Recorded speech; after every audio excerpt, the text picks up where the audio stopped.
And we're just about there. I think we are live now. Uh, Propaganda. Do we see propaganda in the Bible?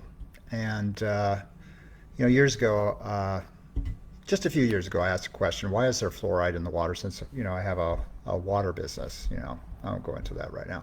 But doing this investigation, what's going on? So I went to YouTube and I took a look around and I came across an individual, Edward Bernays, who wrote the book Propaganda, who is the one that promoted putting fluoride in the water for someone else. And it was just kind of like, so I got a version, I got a PDF version online of Propaganda, and I started reading it. And when I started reading it, I just got pretty upset because to me it explained years and years of questions in my mind, like what's going on. And it's all about, the very introduction to the book was about creating a group mindset about people. Okay, so, and I thought, and I just couldn't read the book. It just made me so mad. I said, this is what's been going on for decades. But, and I thought to myself, can I find this in the Bible? Can I find explanations of what's going on here? So here is, if we look at Acts 6, 11 through 13, I'm going to read it here, the Weast version. Let's take a look at this, okay? Is this how propaganda works? Okay, and this is Weast, Acts 6, 11 through 13. Then they secretly instructed and instigated men who said, "We have heard him saying slanderous words against Moses and God." Okay, which he never did. First of all, it was a lie. And they stirred up the people and the elders, and the men learned in the sacred scriptures as a mass. So they're all stirred up as a mass, a whole bunch of people, and moved them to a concerted point of view. Move them to a concerted point of view, a group mindset concerning Stephen.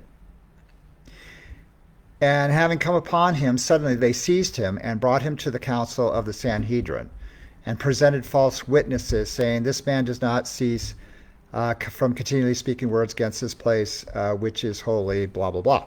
Okay, that was 13. So here we are. They secretly instigated men who said, "We have heard him say slanderous words," which were lies.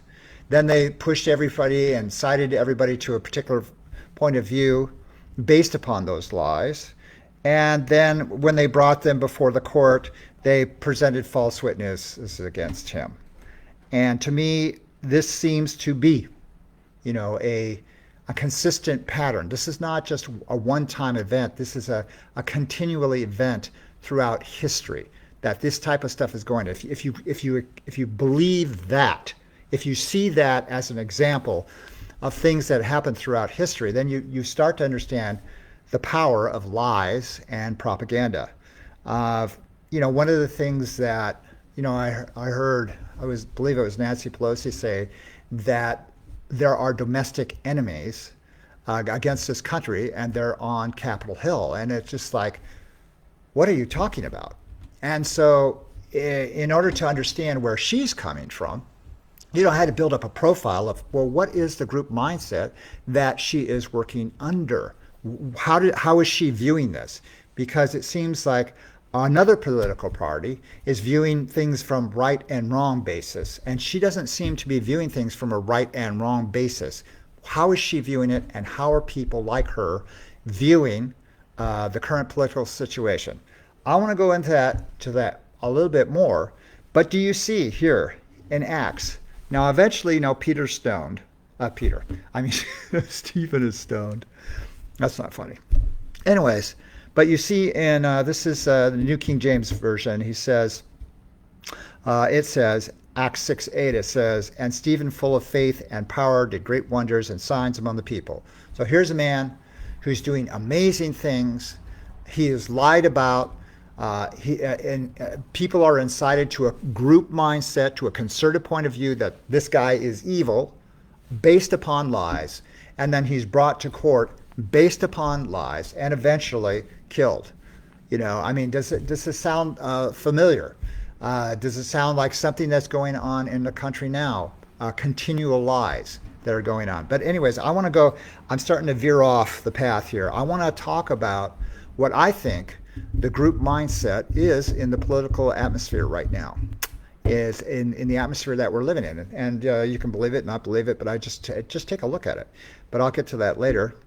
And so I wanted to show from the Bible that this is how propaganda actually works. And the end of propaganda is a righteous man died. Is that what we're headed towards? And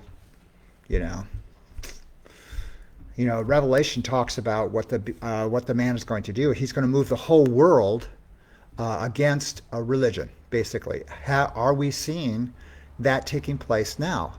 How do you put together the global messages that have been promoted for decades and come up with a group mindset of what people are thinking and how it will be turned against the church, how it will be turned against Jews, Christians, all religious people? Stay tuned. I'll get to that later. Talk to you later.